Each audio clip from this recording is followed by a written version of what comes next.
नमस्कार. आजचा सवालमध्ये तुमचं मनपूर्वक स्वागत. आज पुन्हा एकदा नवा दिवस, नवा प्रश्न, नवी चर्चा. आजचा माझा प्रश्न पहा पडद्यावर. आम आदमी पक्ष स्टंटबाजीत अडकला आहे का, हा माझा प्रश्न आहे. याचं कारण आज दिल्लीत पटियाला कोर्टामध्ये जे काही घडलं त्याला स्टंटबाजी म्हणायची, राजकारण म्हणायचं, सत्याग्रह म्हणायचं की आणखी काय म्हणायचं, असा प्रश्न दिवसभर विचारला जातोय.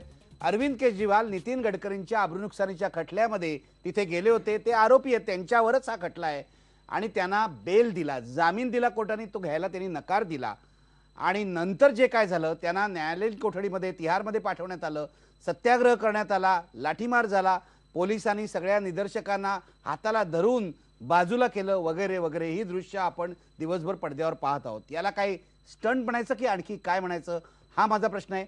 काल अरविंद केजरीवाल यांनी जे केलं, दिल्लीतल्या नायब राज्यपालांची भेट घेतली आणि ज्या सरकारचा त्यांनी राजीनामा दिला होता ते सरकार पुन्हा स्थापनेची शक्यता त्यांनी पडताळली असं सांगितलं जातंय.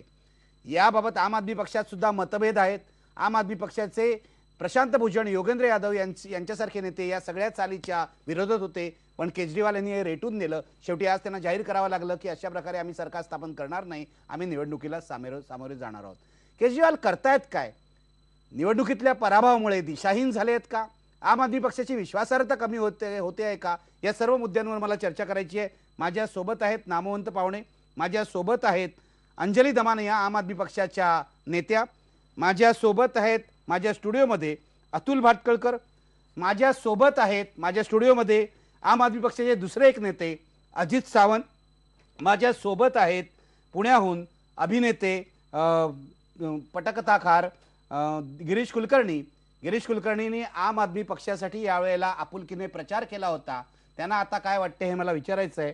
माझ्या सोबत आहेत विदर्भ जन आंदोलन समितीचे अध्यक्ष किशोर तिवारी. त्यांनी काल एक पत्रक काढलेलं आहे आणि जन आंदोलनाचं कसं नुकसान आम आदमी पक्षाने केलेलं आहे ही भूमिका आहे त्यांची. माझ्यासोबत आहेत ज्येष्ठ पत्रकार जयदेव डोळे औरंगाबादहून. मी चर्चेला सुरुवात करतोय. अंजली दमानिया, तुमच्यापासून काय चाललंय काय तुमच्या पक्षाचं, असा प्रश्न विचारला जातोय. सुरुवात मला करायची आहे दिल्लीतल्या प्रकारापासून. आज जो प्रकार घडला कोर्टामध्ये आणि कोर्टाच्या बाहेर, याला स्टंटबाजी का म्हणू नये? आम आदमी पक्ष जे करेल ती स्टंटबाजी, आम आदमी पक्षाने आंदोलन केली तर ती अराजकता, जे म्हणायचंय म्हणा. आज तर मी सुरुवातीला खूप चिडले होते, आता तर मी हताश व्हायला लागले.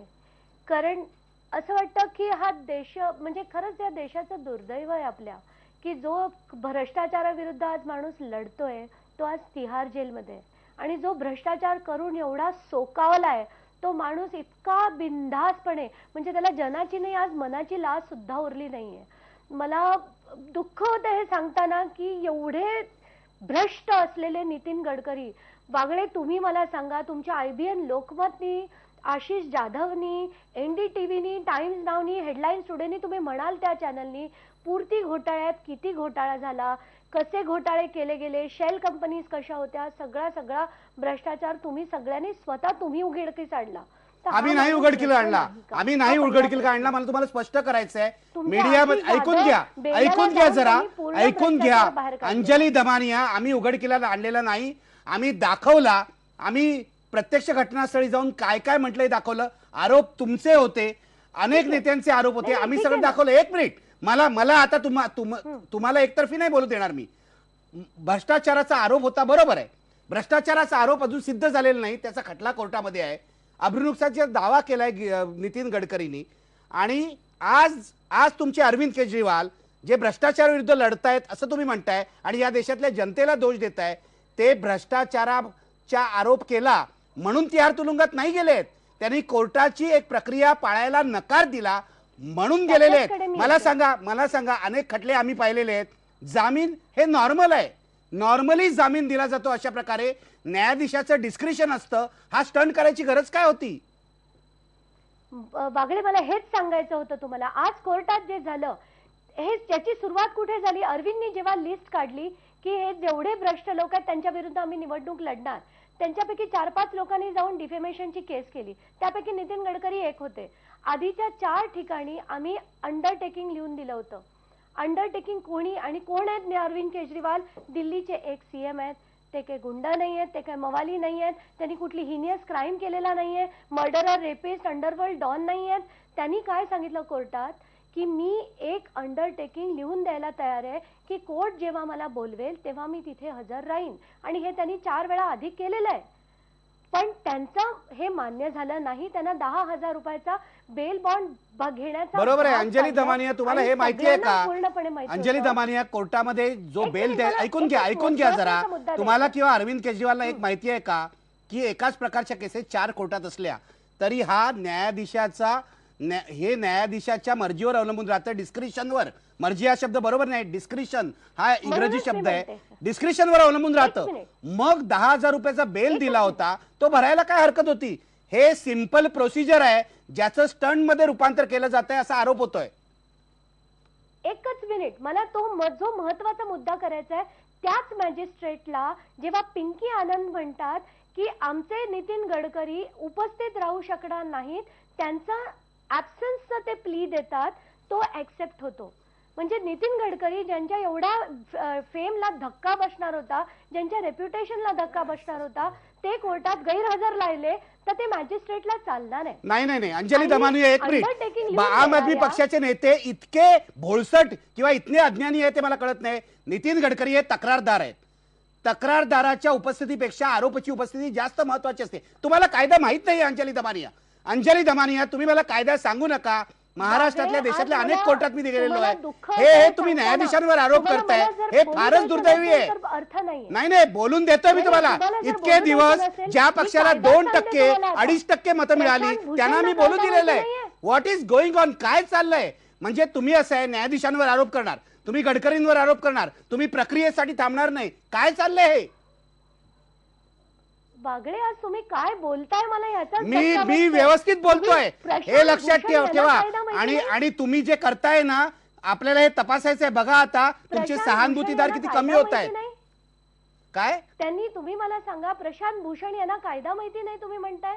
हे न्यायाधीशाचं डिस्क्रिशन आहे. मी तुम्हाला हे सांगतोय, हे न्यायाधीशाच्या डिस्क्रिशनवर अवलंबून राहतं. म्हणूनच मी सांगते, त्याच न्यायाधीशांनी त्यांना त्यांचा अर्ज मान्य केला आणि हे म्हणतात मी अंडरटेकिंग लिहून देतोय तुम्हाला.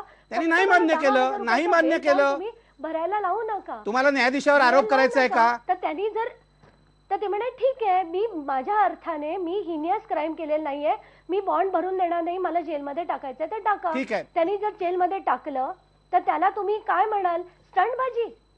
असा आरोप केला जातोय. आपण विचारूया, आपल्याकडे इतर पाहुणे. अतुल भातखळकर, आजपर्यंत जेवढ्या केसेसमध्ये न्यायालयात मला जावं लागलं त्यामध्ये अनेकदा आपल्याला असं वाटतं न्यायाधीशांनी आपल्यावर अन्याय केलाय, पण आपण न्यायदेवतेचा आदर करतो आणि न्यायाधीशाचा निर्णय मान्य करतो. या सगळ्या आज घडलेल्या प्रकाराबद्दल तुमचं काय म्हणणं आहे? नाही, ही स्टंटबाजी आणि नौटंकी आहे, बाकी काही नाही. आणि आम आदमी पार्टीचं किंवा केजरीवालांचं हे पहिल्यापासूनचं धोरण आहे. आजच्या प्रकरणात 2 अगदी क्लिअर मुद्दे आहेत. एक, त्यांच्याकडे बेल मागितला तर बेल न द्यायचा, बेल न भरण्याचा त्यांना अधिकार कायद्याने आहे. मग ते तिहार तुरुंगात जायला पाहिजे. ते जेलमध्ये गेल्यानंतर त्याचा तमाशा करणं, आत्ता तिहार जेलच्या बाहेर आपचे कार्यकर्ते निदर्शनं करतायत, याचा संबंध काय आहे? मी राजकीय पक्षाचं काम करतो, अनेकदा आम्ही बेल घेत नाही, मग आम्ही तुरुंगात जातो. ठीक आहे ना, बरोबर आहे ना. ते आम्हाला बेल द्यायला तयार आहेत, पण ज्या आंदोलनाकरता आम्ही रस्त्यावर उतरलेलो सत्याग्रहाच्या भूमिकेतून तुम्ही तुरुंगात जाता, संपला विषय. इतकं सोपं असतं ते. पण या ठिकाणी तुरुंगात जायचं, त्याचं नाटक करायचं आणि एका व्यक्तिगत केस करता करायचं, मला वाटतं हे स्टंटबाजी आहे. राजकीय विजनवासात आपण चाललेलो आहोत. त्याच भूमिकेतून काही कारण नसताना मोदींच्या समोर निवडणूक लढवली. आता या ठिकाणी आजचा हा स्टंट केलेला आहे. मला वाटतं बुडत्याचा पाय खोलात अशा प्रकारची आम आदमी पार्टीची अवस्था झाली आहे. तुम्हाला असं वाटतं की मोदींच्या राज्यामध्ये अरविंद केजरीवाल तुरुंगात जातात असं चित्र निर्माण करण्याचा प्रयत्न आहे? शक्य असेल बा, तुम्ही हे विचार त्यांच्या डोक्यात काही येऊ शकतील. कारण मी म्हटल्याप्रमाणे हिंदीमध्ये म्हणे मरता क्या नाही करता. त्यामुळे राजकीय पक्ष म्हणून आज त्यांची अवस्था इतकी दारुण झालेली आहे. त्यामुळे येणं की येणं प्रकारेनं काहीतून मला जिवंत राहण्याचा मी ते प्रयत्न करतायत, एवढा त्याचा अर्थ आहे. पण भारताची आणि दिल्लीची जनता इतकी दुधखोळी नाही की ते अशा गोष्टींना फसेल. अंजलीजी, उत्तर द्या. आज दिवसभर तुमचे लोक फेसबुकवर, ट्विटरवर लिहित आहेत की अच्छे दिन आए, अरविंद केजरीवाल जेल में गए. याचा अर्थ काय लावायचा? नहीं, खरंच अच्छे दिन आए. अरविंद केजरीवाल जेल में गए हैं. आजच मी काल जे साहेब म्हणाले, मोदी साहेब म्हणाले, गरिबांचा कळवळा आहे मला आणि हा देश गरिबांचा आहे. आजच मी एक मुलुंड मधलं डिमॉलिशन कसं झालं, लोकांना रस्त्यावर कसे काढले आणि यांच्या काय पीडित संबंध समयी इथे असलेल्या आणि याच्यात- केजरीवाल काय नाही, महात्मा गांधी आहेत को काय काय एक चाललंय सेकंड, काय मी बोलत हा? असताना कृपा करून बोलू नाही नका. कसं मी बोलू बोलत नका नव्हते तुम्ही काही तुमच्यावर. बोलू शकता का नाही, हा नाही.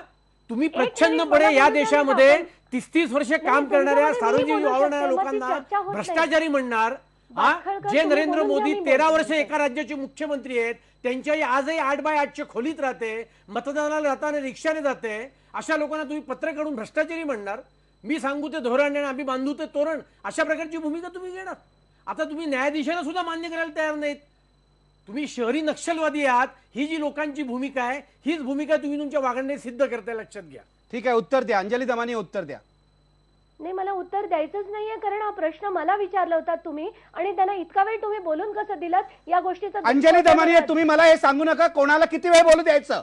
35 वर्ष माझी पत्रकारिता मला केली तुम्ही विचारलेला तुमचे प्रश्न 35 होता. महिने गेले नाहीत मला अजून विचारलेला तुम्ही राजकारणात. प्रश्न एक होता, मिनिट त्याच्यामध्ये मला तुम्ही हे बघा बोलता, तुम्ही त्यांचा त्याला आक्षेप थांबवलं होता मला हे सांगायचा तुम्हाला अधिकार नाही मी आत्ताच्या आत्ता तुम्हाला मग मी बोलू बोलतच नका म्हणून नाही. सांगू तुम्हाला शकतो ज्यांना प्रश्न नो नो नो विचारायचे नो नाही, तुम्ही त्याचा माझ्या तुम्ही प्रश्नाचं प्रश्न उत्तर द्या विचारा. तुम्हाला बोलायचं नसेल तर मी मी अजित बिलकुल सावंत आणलेलं बोलणार आहे नाही. तुम्ही अत्यंत उद्दामपणे वागतात म्हणून तुमचा अजित पराभव सावंतांची बोला आपण. लाजीरवाणा पराभव होऊन सुद्धा नाही, उद्दामपणे आपण अजित वागतात सावंतांची तुम्ही बोला. देऊ नका मला- उत्तर मी तुमचं उत्तर घेतच नाही म्हणून मी दुसरे नेते विचारले अजित सावंत काय चाललंय तुमच्या पक्षामध्ये अंजली दमानिया इतक्या उद्दामपणे वागतायत तुमच्या पक्षाला महाराष्ट्रात कोणी उभं करणार नाही देशात कोणी उभं करणार नाही अशी परिस्थिती निर्माण करतायत काय बोलतायत त्या म्हणजे मोदींमुळे अटक झाली का अरविंद केजरीवालना मोदींचा संबंध काय आहे सगळ्याशी नाही ना मोदींचा संबंध याच्याशी असेल वा नसेल हा प्रश्न गौण आहे प्रश्न महत्वाचा असा आहे की हे एक प्रकारचं सत्याग्रही आंदोलन आहे आता मगाशी कुमार सप्तर्षींची आणि माझी चर्चा चालली होती कुमार सप्तर्षींचं अर्ध आयुष्य सत्याग्रही आंदोलनांमध्ये आणि चळवळींमध्ये गेलं त्यांनी मान्य केलं की अशा प्रकारची आंदोलनं आम्ही जेव्हा जेलमध्ये जात असू तेव्हा आम्हीही जामीन घेत नसू आणि आम्ही जामीन घ्यायला किंवा बेलबॉन्ड भरायला नकार देत असू तो सत्याग्रहाचाच एक पार्ट होता आज आपण अशा प्रकारे महात्मा गांधींच्या आंदोलनामध्ये चले जाव चळवळीमध्ये सुद्धा अनेक जण जेलमध्ये गेले आणि त्यांनी जामीन घेतला नाही जेलमध्ये बाहेर पडायला माफी मागायला नकार दिला फरक दाखवायचा आहे मनीष तिवारी काँग्रेसचे नेते त्यांनी डिफेमेशनच्या केसमध्ये लेखी माफी मागितली परंतु अरविंद केजरीवालांनी माफी मागायला तर सोडाच पण जेलमधून बाहेर यायलाही नकार दिला बेलबॉन्ड ह्याची कुठेतरी तुलना आपण करणार आहात का की आज अतुल भातखळकर म्हणतात म्हणजे हवा आताच इतक्या लवकर जायला सुरुवात झाली आहे मोदी दिवसेंदिवस नम्र होत आहेत आणि भारतीय जनता पक्षाचे माझ्या नेते प्रश्नाचं उत्तर अतुल भातखळकर द्या तुम्ही उत्तर नंतर नाही, मला पूर्ण करून द्या एवढाच आहे. मला पूर्ण करून द्या मग तुम्ही बोला म्हणजे त्याने आता एक उल्लेख केला की आम आदमी पक्षाची अवस्था अत्यंत दारुण झालेली आहे कशी काय दारुण झाली बाबा 1984 साली तुम्ही 2 जागांवरती होतात 1951 साली बहुजन समाज पक्ष 3 जागांवरती आपण होता दारुण पराभवावर नंतर येऊया. सव्वा मला कोटी तुम्हाला नाही, विचारायचं आजच यांनी मला झालं विचारायचं आहे तुम्ही असं म्हणता मरता क्या नाही करता हे ऐकून शब्द घ्या त्यांनी तुम्ही वापरलाय. सत्याग्रह केलात ही म्हण आहे होय. ऐकून घ्या तुम्ही सत्याग्रह केलात मला तुम्हाला विचारते मी अतुल भातखळकरांकडे येतो याला जर तुम्ही सत्याग्रह म्हणत असाल तर ठीक आहे जनता पाहते मला तुम्हाला विचारायचं आहे हे मोदींमुळे झालं हा जो आरोप अंजली दमानिया बेफाम आरोप बेजबाबदार आरोप करतायत कारण त्या जजनी डिस्क्रिप्शननी निर्णय दिलाय मोदी आहेत कुठे आणि अजून खटल्याचा निकाल लागायचा खटला सुरूच व्हायचा आहे पहिल्या दिवशी केजरीवाल हे करतात याला आम्ही स्टंट का म्हणू नये कारण कोर्टाचं रेग्युलर प्रोसिजर हे आहे की बेल दिला जर तुम्ही नाकारला तुम्ही तुरुंगात जाता नाही, नाही, त्या तुम्ही सत्याग्रह कशासाठी करताय न्यायाधीशांबद्दल सत्याग्रह कशासाठी करताय न्यायाधीशांबद्दल पूर्ण आदर बाळगून मी आपल्याला सांगतो की 2 केसमध्ये पवन खेरा आणखी अमित सिब्बल ह्यांच्या केसमध्ये त्यांना वैयक्तिक अंडरटेकिंग वरती त्यांना सोडून पण हे देण्यात आलं. जजचं डिस्क्रिप्शन कोल- आहे कोल स्कॅम- तुम्हाला म्हणायचं का बरोबर. न्यायाधीश भ्रष्टाचारी आहे नाही, नाही, मला हे म्हणायचंय मला आता ते मला बोल्ड स्टेटमेंट करायला तुम्ही भाग पडताय ते बोल्ड बोला स्टेटमेंट ना. माझं असं आहे अहो नुसती चाहूल लागली वारा आला की जशी पाठ फिरवतात तशी इन्कम टॅक्सने क्लीन चिट देऊन टाकली नितीन गडकरींना आपणच याच आपल्या चॅनलवरती नितीन गडकरींचे किती पुरावे सादर केले होते जे बरोबर आहे पण ते public सगळं domain वरती कोर्टात आहेत. प्रकरण आहे नाही, तुम्ही public हे domain ओळखत वरती नाही आहे. कोर्टात सिद्ध व्हावं लागेल पण इन्कम भ्रष्टाचार. टॅक्सने क्लीन चिट दिली ना त्यांना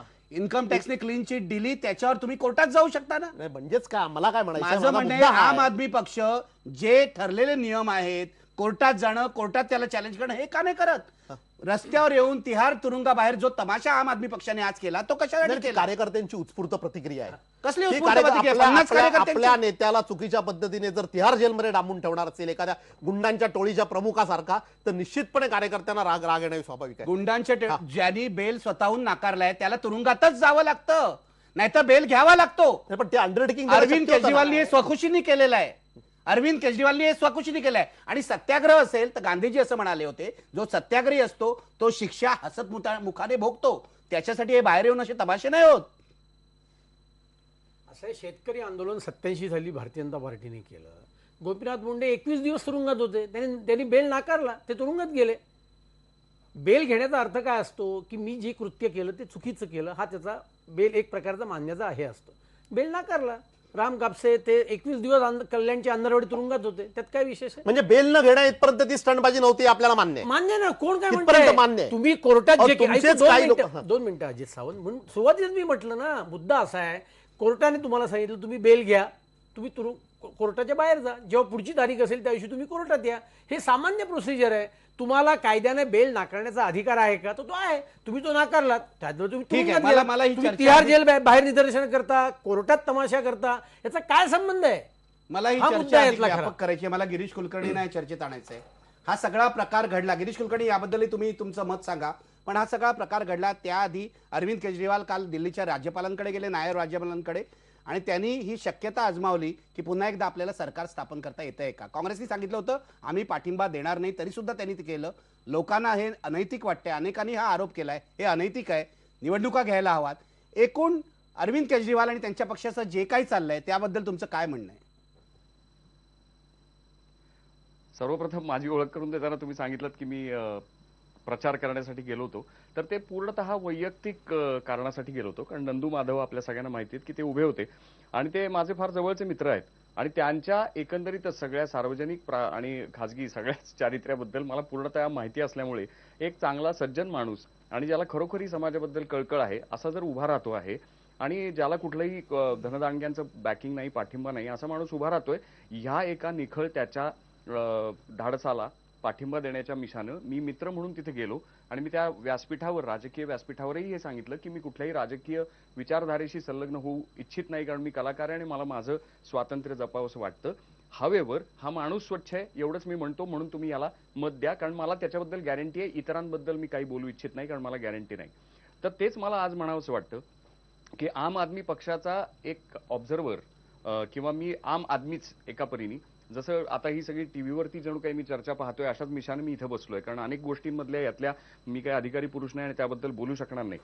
पण जी एक नवीन राजकीय परिभाषा किंवा नवीन राजकीय संस्कृती ते आणू पाहत होते, ते असं म्हणत होते की आम्हाला राजकीय सत्ता मिळवायची नाही, आम्हाला जागा जिंकायच्या नाहीत, परंतु हा या राजकीय व्यवस्थेत शिरलेला भ्रष्टाचार, अनाचार जो काही व्यवहार होतोय तो चुकीचा होतोय आणि तो आम्हाला स्वच्छ करायचा आहे. ही भाषा भारतीय समाजातल्या अनेकानेक तरुणांना, आणि आपल्याला माहिती आहे की हा बहुसंख्य तरुणांचा देश झालेला आहे की ज्या तरुणांचं एक असंही काय विश्लेषण करता येऊ शकतं की ते अधीर आहेत खूप, आणि त्यामुळे ह्या सगळ्या नव्या भाषेला भुलून ते सगळेच त्यांच्या पाठीशी उभे राहिले आणि त्याच्यामध्ये खूप सत्व तत्व होतं. आणि त्यांना सुरुवातीला अण्णा हजारेंसारखा एक काय म्हणतात, एक समाजातला एक मोठा फोर्स त्याच्या पाठीशी होता, किरण बेदी होत्या, आणि त्यामुळे साहजिकच लोक त्यांच्या पाठीशी खूप अपेक्षा आणि ॲस्पिरेशन्स घेऊन सगळ्या रस्त्यावरती उतरले होते. पण आता ह्या गेल्या काही दिवसातल्या घडामोडी पाहता किंबहुना आजच्या घडामोडी पाहता खरोखरी मला सुद्धा एका बाजूने हताश व्हायला झालेला आहे, आणि ते हताश वेगळ्या बाजूने व्हायला झालेलं आहे की खरोखरी तुमच्यामध्ये ही हा जो विचार होता, हे जे स्पिरिट होतं, हा जो रोमॅन्टिसिझम होता, राजकीय रोमॅन्टिसिझम, तो फार चांगलाच होता की ज्याच्यातनं फार चांगली ऊर्जा या देशाला मिळू शकली असती. त्याचं तुम्ही काय पर्यवसान करून ठेवता आहात? तुम्ही कुठल्या राजकीय संस्कृतीकडे पुन्हा चालला आहात? म्हणजे जर पुन्हा आमचा नेता आतमध्ये अडकला, मग कार्यकर्त्यांची उत्स्फूर्त प्रतिक्रिया म्हणून आम्ही बाहेर दंगा करणार, हे बाकी सगळे पक्ष करतच होते, तुम्ही वेगळं काहीतरी करू पाहत होतात ना. तर मग आता तुम्ही पुन्हा त्याच लाईन्सवर जर जायला लागलात तर मी हताश आहे. मग आम आदमीचं तुम्ही त्या अर्थाने अपेक्षाभंग करता आहात असं मला त्यांना सांगावंसं वाटते. आणि मला असं अजिबात नाही वाटत की यानं काही अगदी त्यांचा बिमोड आणि मरता होईल पक्ष, असं काही व्हायचं कारण नाही आणि तसं होऊ नये. त्याच्यामध्ये त्यातलं जे चांगलं तत्व आहे, जे चांगला सच्चेपणा आहे आणि जी लढाईची वृत्ती आहे ती एका परीने चांगली आहे. आज मोदी जे स्वतः भाषणामध्ये म्हणाले की माझा विपक्ष मला मदतगार साबित झाला, मी त्याच्यामुळे हे गुजरात मॉडेल डेव्हलप करू शकलो. म्हणजे आज मोदींनी ते सगळे त्या अर्थाचे सद्गुण जे की त्या सगळ्या उहापोहामध्ये वर आले होते ते आज अंगीकारलेले दिसत आहेत, आणि सगळे दुर्गुण ज्याच्यावरती आम आदमी पक्ष टीका करत होता त्या दुर्गुणांच्या आहारी आम आदमी पक्षच गेल्याचं चित्र माझ्यासारख्या सामान्य माणसाला ढोबळ मानाने दिसत आहे. अगदी बरोबर आहे. आम आदमी पक्षाचे अनेक हितचिंतक आज निराश झालेले दिसतात. मी आता जाणार आहे जयदेव डोळे यांच्याकडे.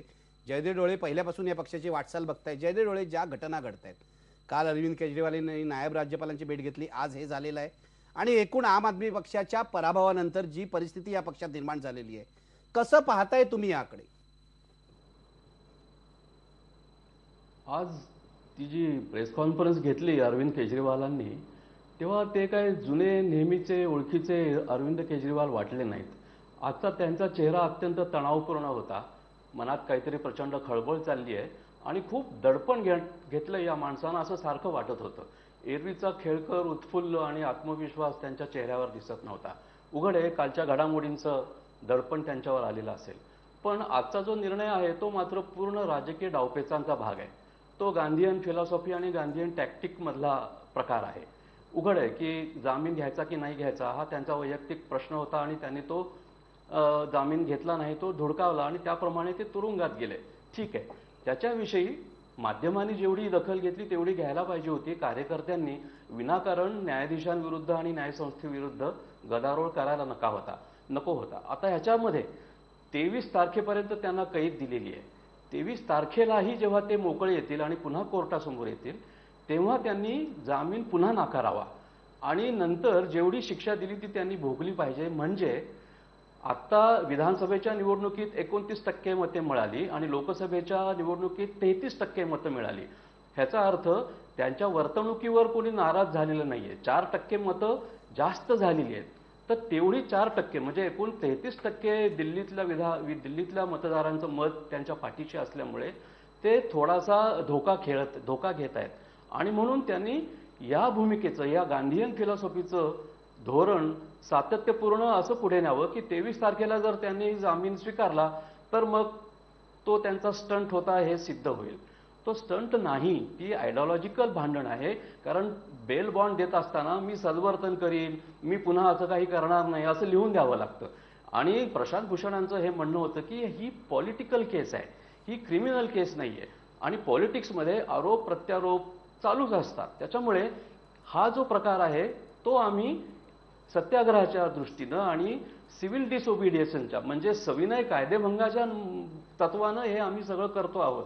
तर ते तत्व जर पाळायचं असेल तर 33%चा जो काय पाठिंबा मिळालेला आहे तो जर टिकवायचा असेल तर 23 तारखेला सुद्धा यांनी जामीन नाकारला पाहिजे आणि मग कोर्टाने जेवढी शिक्षा देईल 6-7 महिने तेवढं तुरुंगात राहिलं पाहिजे. आणि तुरुंगात राहून त्यांनी जर यश मिळवलं, त्यांनी जर विधानसभेची निवडणूक जिंकली तर मग केजरीवाल योग्य होते आणि गांधीयन फिलॉसॉफी जिंकली असं म्हणावं लागेल आपल्याला. एरवी मग जो गोंधळ चाललाय आणि केवळ मीडियामध्ये प्रसिद्धी मिळते म्हणून जे प्रकार चाललेत ते मग स्टंट पुरतेच आपल्याला मोजता येतील.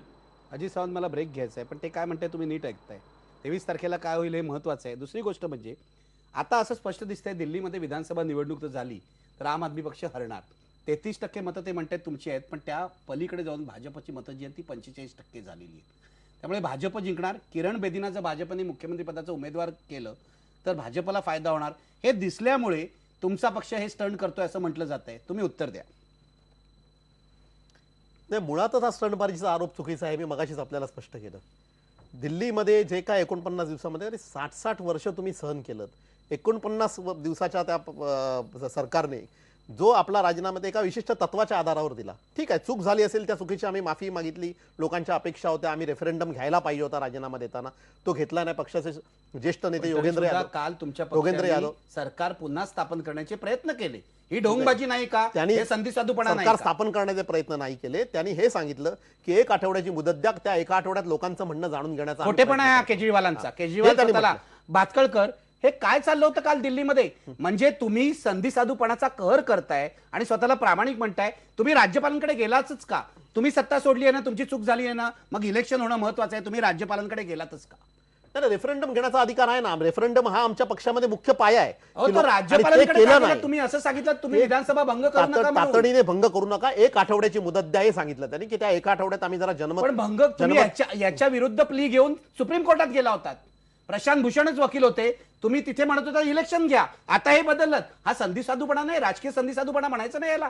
अतुल भातखळकर काय म्हणणं तुमचं? काल एक बोलले आणि पुन्हा दुसरं बोलले. म्हणजे सुप्रीम कोर्टात तुम्ही म्हणता की भंग करा, राज्यपालांना भेटून सांगतात की त्या ठिकाणी नाही नाही आम्हाला सरकार सत्ता सभेचा दावा करायला संधी द्या, भंग करू नकात, आणि आज म्हणतात की आम्ही ते भंग करा, आम्ही माफी मागतो. त्यामुळे मी सुरुवातीला म्हटल्याप्रमाणे की यांचा सगळा जो पाया आहे ना, हा पाया कदाचित 4 लोकांमध्ये चांगुलपणाची भावना असेल, पण अत्यंत मर्यादित वैचारिक अधिष्ठान या पक्षाला आहे आणि त्यातून ह्या सगळ्या गोष्टी मान्य आहे, घडल्या. मान्य आहे. हे मान्य आहे. हे मान्य प्रसिद्धीचा ह्यासाठी मोठा आहे सोर्स की ही या नाही, माणसं- पक्षाला तुम्हाला आहे. विचारतोय. ही जी माणसं आहेत, आम आदमी पक्षाचे नेते असतील ती प्रामाणिक असतील, ही ती चांगली प्रामाणिक आहेत, असतील, अत्यंत पण प्रामाणिक अत्यंत आहेत. immature आणि आहेत. त्यांना तो एक आपण त्या मुद्द्यावरती मला असं वाटतं की वेगळ्या नंतर येऊया, segmentमध्ये break नंतर चर्चा येऊया. करायला पाहिजे. पण एक गोष्ट नक्की मी मान्य करतो की मी त्या पक्षामध्ये आता गेले जवळजवळ 3-4 महिने आहे, मी कार्यपद्धती पाहतोय. माणसं अत्यंत प्रामाणिक आहेत, परंतु त्यांचा राजकारणाशी कधीही यापूर्वी संबंध आलेला नव्हता. म्हणून वाटेल तसं आणि- वागणार. आणि म्हणून मला मला मला म्हणून मला- कदाचित अजित काही सावंत, perception अजित चुकत सावंत, असतील. तुम्ही बघा, तुम्ही पत्रकारांना ओळखता, तुम्ही इतके वर्ष काँग्रेस पक्षात होता, तुम्ही राजकारणात आहात. तुमच्या विरुद्ध टीका केली पत्रकारांनी की पेड मीडिया होतो लगेच. मग तुमच्या पक्षाचा हेतू चांगला आहे, म्हणजे तुम्हाला लोकशाही नकोच आहे. आम्ही टीका केली की आम्ही पेड मीडिया होतो. आज दिवसभर मला आम आदमी पक्षाच्या ट्रोल्स कडून शिव्या येत आहेत आणि पेड मीडिया म्हटलं जातं. याचं कारण काय? नाही, तसं होत असेल, तसं होतंय नाही, तसं- आणि तसं- तुमच्या पक्षाचे पदाधिकारी बोलतायत. मी नाही, तुम्हाला तसं- दाखवून देईन. तसं असेल तर मी तर एवढं म्हणेन की ती एक त्यांची म्हणजे मला जी अनुभवायला याला मिळालेली अप्रगल्भता म्हणतात. इमॅच्युरिटी ज्याला आपण म्हणतो, अप्रगल्भता म्हणतो, ती आमच्या कार्यकर्त्यांची असू शकते, व्हॉलंटियर्सची असू शकते. कारण अजून बरंच राजकारण बघायचं आहे. ती राजकारणातली धूर्त माणसं नव्हेत, ती साधी सरळ सामान्य अरविंद माणसं आहेत. केजरीवाल मात्र धूर्त दिसतात. कारण ते असं आधी कसं म्हणतात म्हणणार? मग चूक झाली, नंतर राज्यपालांकडे जातात. याला काय म्हणतात? पण ह्या मला देशाच्या मला हे विचारायचं राजकारणामध्ये आहे, चुका कोणी तुम्हाला मान्य स्पष्ट- केल्या आहेत? अरविंद केजरीवाल यांना एक चौकडी, मी चांडाळ चौकडी म्हणत नाही, तिचा दिल्लीत वेढा पडलाय का? या देशाच्या राजकारणामध्ये मला आपल्याला प्रश्न विचारायचा आहे की या देशाच्या राजकारणामध्ये कुणी चुका कबूल करतंय का? कुणी ट्रान्सपरन्सी दाखवतंय का? पण चुका कबूल केल्या म्हणजे आणि तुम्ही वाटेल आणि- तसे वागू आणि- शकाल आणि का? चुका न कबूल करणारे पण परत सत्तेवरती येत आहेत. चुका मान्य न करणारे पण पुन्हा सत्तेवरती येत आहेत, नवीन नवीन स्वप्न दाखवत. या मला एक देशाच्या गोष्ट सांगा, आता राजकारणाचा अंजली गाभा झालाय. दमानिया जे म्हणाले आमचं दुर्दैव आहे, तुम्ही जनतेलाच खोटं ठरवताय. तुम्हाला आता जनतेने 2.5% मतं दिली, उद्या 1% सुद्धा देणार नाही. हे काय वर्तणूक आहे का? मला सांगा, तुमच्या पक्षाच्या नेत्या आहेत त्या महाराष्ट्रातल्या, काय वर्तणूक आहे? काही बोलले, प्रश्न विचारले, पत्रकारांवर आरोप करायचे, आम्ही श्रेष्ठ आहोत. कोण आहे ते अंजली दमानिया? काय कर्तृत्व आहे त्यांचं? मला उत्तर द्या या प्रश्नाचं. नाही, मी मगाशी म्हटलं तसं की ही गोष्ट मी स्वतः मान्य करतो की थोडासा अनुभव कमी पडतोय, थोडीशी प्रगल्भता कमी पडतोय, थोडासा धूर्तपणा आणि कावेबाजपणाही कमी पडतोय, जो या प्रचलित पक्षांकडे आहे. मग काँग्रेस असेल किंवा भारतीय जनता पक्ष असेल, एक धूर्तपणा, कावेबाजपणा जो राजकारणामध्ये लागतो, त्याच्यामध्ये आमची नेते मंडळी कमी पडतात. हे त्याला तुम्ही मग इमॅच्युअर्ड म्हणा किंवा अप्रगल्भता त्याला मी म्हणा, पोरकटपणा म्हणेन. पोरकटपणा म्हणा, पण ती बेसिकली त्याला मी धूर्तपणा आणि कावेबाजपणा नसणं ही माझ्या दृष्टीने ही महत्वाची गोष्ट आहे. पण एक गोष्ट लक्षात घ्या, ही सगळी माणसं प्रामाणिक आहेत. या आज सगळ्यांकडे बोटं दाखवता येत आहेत, पण आम आदमी पक्षाच्या एकाही नेत्याकडे किंवा कार्यकर्त्याकडे बोट दाखवणं शक्य झालेलं नाही. बघा, केजरीवाल हे अत्यंत धूर्त आहेत. अहो, त्यांनी आपल्या राजकीय आयुष्याची सुरुवातच त्यातून केली ना. अण्णा हजारेंच्या बरोबर त्यांनी आंदोलन केलं, त्यावेळेला सांगितलं मी राजकारणात जाणार नाही. मग राजकारणात गेल्यानंतर निवडणुकीत त्यांनी टाइम्स नाऊ आणि अजून चॅनलवर मुलाची शपथ घेऊन सांगितलं मी आयुष्यात कधी काँग्रेसबरोबर जाणार नाही. जसं मगाशी वागळेंनी म्हटलं, तुम्ही आम्हाला सर्वात प्रथम राज्यपालांनी आम्हाला बोलवलं दिल्लीत सत्ता स्थापनेकरता. आम्ही सांगितलं आम्हाला करायची नाही, आम्ही अल्पमतात आहोत. त्याचप्रमाणे आम आदमी सांगू शकले असते, पण ते सांगितलं आम्हाला 10 दिवसाचा वेळ द्या. मग काँग्रेसला पत्र लिहिलं, मग काँग्रेसचा पाठिंबा घेतला. आजही मुख्यमंत्री पदाचा त्यांचा बंगला त्यांनी सोडलेला नाही आहे. 85,000 रुपये भाडं कोणी भरलं? माझ्या मित्रांनी मला पैसे दिले. मुद्दा असा आहे ना. मग या देशातले अनेक पक्षाचे राजकारणी असंच सांगतात, मला मित्रांनी पैसे दिले. नाही, नाही, मग तुम्ही काय वेगळं हजारो सांगताय? कोटी रुपये भाजपच्या प्रचार नाही, नाही, यंत्रणेवर नाही. अहो, झाले. मुद्दा त्याचं जर उत्तर सावंत- नसेल तर त्या सावंत 85,000 मुद्दा हा द्यावा आहे. असा नैतिक सावंत आग्रह, तुम्ही- नैतिक अधिकार आहे का तुम्हाला विचारण्याचा? तुमचं अपयश याच्यामध्ये आहे की तुम्ही अजून नैतिकतेचा टेंभा पहिल्या दिवसापासून या देशामध्ये मांडत होतात आणि सगळे भ्रष्ट आहेत, सगळे चारित्र्यहीन आहेत. अजूनही म्हणताय असं तुम्ही म्हणताय. परवा कुमार तुम्ही केतकरांनी खासगी लेख लिहिला, विमानानं त्याच्यातही जाता. हेच म्हटलंय. तुम्ही खासगी विमानानं जाता, याचं उत्तर नाही, काय? कुमार केतकर म्हणाले की आम आदमी पक्षामध्ये प्रामाणिक माणसं, खरी माणसं असतील, पण इतका त्यांना नैतिकतेचा, प्रामाणिकपणाचा टेंबा झालाय. आणि काय झालंय आता अंजली दमानियाच्या वागण्यातून दिसलं. अंजली दमानिया कशा प्रकारे बोलत होत्या. अजून गडकरींचे आरोप सिद्ध झाले नाहीत, कोर्टात आहेत, हे लक्षात घेऊन आपण बोलायला पाहिजे. भरमसाठ आरोप करायचे. गेल्या वेळेला त्या इथे होत्या, त्यांनी दुसऱ्या एका चॅनलवर आरोप केले, मी त्यांना थांबवलं होतं तेव्हा. गैर आहे हे. तुम्हाला वाटत नाही का कुठेतरी चुकतंय म्हणून? नाही, महाराष्ट्रामध्ये नक्कीच कुठेतरी थोडंसं चुकत नाही तर बरंच चुकतंय. आणि मला एक प्रश्न तुम्हाला विचारायचा आहे की अंजली दमानिया इथे बसतात, स्वतः इतक्या डिपॉझिट सुद्धा त्यांचं गेलं आणि महाराष्ट्रात तुमच्या अनेक कार्यकर्त्यांची एक वामनराव चटप सोडले तर सगळ्यांचं उमेदवारांचं डिपॉझिट गेलंय. का नाही राजीनामा देत? आम्ही राहुल गांधीकडे राजीनामा मागतो. अंजली दमानिया जबाबदारी घेऊन का राजीनामा देत नाहीत? कोणती जबाबदारी तुम्ही स्वीकारली आहे? नाही, ती स्वीकारायला म्हणजे मी ते माझं स्वतःचं मत मी अनेकांजवळ व्यक्त केलंय.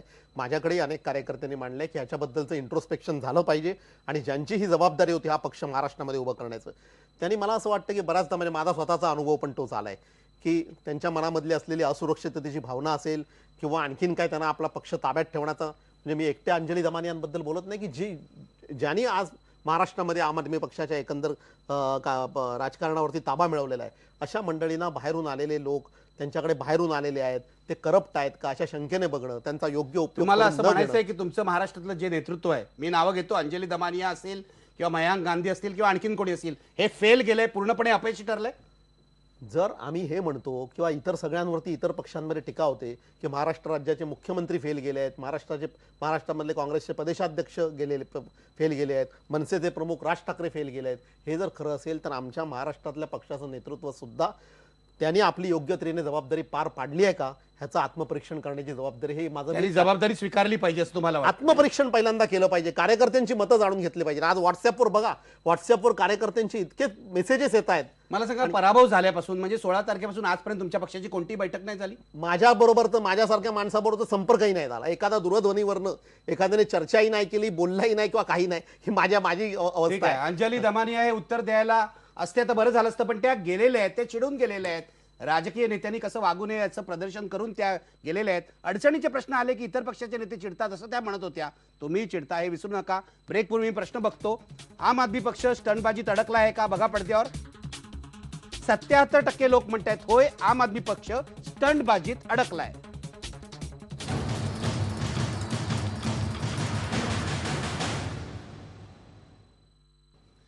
ब्रेक नंतर एक आनंदाची बातमी आहे. अंजली दमानिया आपली नाराजी सोडून आलेले आहेत आपल्या चर्चेमध्ये सहभागी व्हावं लागतं. अंजली दमानिया, मी पुन्हा तुमचं स्वागत करतो. मी तुम्हाला कठोर प्रश्न विचारणार, कारण तो प्रश्न विचारण्याचीच आज गरज आहे, पण तुम्ही त्याची उत्तरं द्यावीत अशी माझी अपेक्षा आहे. चिडू नका. मी येतो तुमच्याकडे. मी जाणार आहे नागपूरला किशोर तिवारी आहे, विदर्भ जन आंदोलन समितीचे अध्यक्ष आहेत, शेतकऱ्यांचे नेते आहेत. किशोर तिवारी, तुम्ही 2 दिवसापूर्वी एक सगळ्यांना मेल पाठवलेलं आहे, पत्र पाठवलेलं आहे की आम आदमी पक्षामुळे जन आंदोलनांचं नुकसान झालेलं आहे. काय म्हणणं आहे तुमचं? निखिलजी, पहिले तुमचा त्रागा कमी केला म्हणजे बरं होईल. कारण असं झालं की जेवढा त्रागा तुम्हाला झाला तेवढाच त्रागा मलाही झाला आहे. कारण ज्या जन आंदोलनासाठी आम्ही इतके वर्ष लढत राहिलो आणि आमचं असं एक भूमिका होती की राजकीय पक्षात न जाता किंवा सत्तेच्या राजकारण न जाता एक सामाजिक परिवर्तनामध्ये एकेका मुद्द्यावर आम्ही लढत होतो आणि हे जन आंदोलनं होती, त्याचं राष्ट्रीय श्रमेय होतं, सगळं होतं. परंतु दिल्लीच्या निवडणुकीनंतर आणि या सगळ्या आपच्या एका घोषणेनंतर की एक पर्यायी शुद्ध राजकारण आम्ही देत आहोत आणि पर्याय देत आहोत आणि याच्यामुळे कसं झालं की सगळे लोक उभे राहिले. परंतु या आपच्या अपरिपक्व नेतृत्वामुळे व वेळेपूर्वी आणि आवश्यकतेपेक्षा जास्त मिळाल्यामुळे की काय झालं की असं झालं की यांचा जो उन्माद होता असाच राहिला. आणि मी सांगतो ना, नागपूरच्या इथे जेव्हा केजरीवाल आले तर त्यांनी एक शेतकरी म्हटला म्हणून त्यांनी म्हटलं का विलासराव मुत्तेमवार आणि नितीन गडकरी यांची पार्टनरशिप आहे मिहानमध्ये. मग त्यांनी तिथल्या हॉटेलमध्ये आज त्यांनी 10,000 रुपयेचा जामीन देण्यास नकार दिला. 10,000 रुपये पर येणाऱ्यांकडून जेवण घेऊन तिथं घोषणा केली की सगळे पत्रकार मी जेलात टाकून देईन. म्हणजे हा उन्माद तसाच होता. परंतु जन आंदोलनाचे गांभीर्य होतं. मेधा पाटकर म्हणा किंवा तुम्ही मंजू माधव घ्या की सुभाष लोमटे घ्या की आमचे सगळे लोक, यांचं जे जीवन गेलं आहे, ज्या लोकांसाठी त्यांनी काम केलं आहे, त्या लोकांच्यासाठी आम्ही सतत लढतो आणि सरकार कोणतंही राहो, आमच्या बोलण्याचं एक वजन होतं आणि आम्ही त्या सरकारमध्ये ते विषय रेटून धरत होतो. आज काय झालं की जनतेमध्ये आम्हाला जनाधार नाही आणि आम्ही ज्या धोरणासाठी भांडतो ती धोरणालाही जनाधार नाही असा निरोप या दिनी दिला. अंजलीला काय माहीत, अंजली मला वाटते 2 वर्ष राजकारणात येऊन झालं, परंतु असं बेफामपणे बोलायचं, सगळ्यात जास्त भ्रष्ट हे, सगळ्यात भ्रष्ट जास्त ते, आपण काय करतो याची कल्पना नाही. आणि मला तर इतका त्रास झाला, मानसिक त्रास झाला की अंजली शेत घेऊन प्लॉटचा धंदा करते, बंगले बनवते आणि त्या कोंढाण्यामध्ये एक तलाव वाढलाय असा आरोप होता. आजची प्रेस कॉन्फरन्स घेत असताना यांचे नागपूरचे मॅनेजर येऊन त्यांनी प्रेस कॉन्फरन्स उधळून लावली आणि मला शिव्या दिल्या. अरे मला तुम्ही का ओळखता? मी अरविंद केजरीवालांना 2006 पासून ओळखतो आणि माझा फार जवळचा मित्र आहे. परंतु अशा प्रकारच्या गोष्टी जेव्हा होतात तेव्हा माणसाला त्रास होतो. अंजली दमानियाचं मी अभिनंदन करतो की ती इथे उभी राहिली, मुंबईहून आली, तिला 70,000 मतं मिळाली.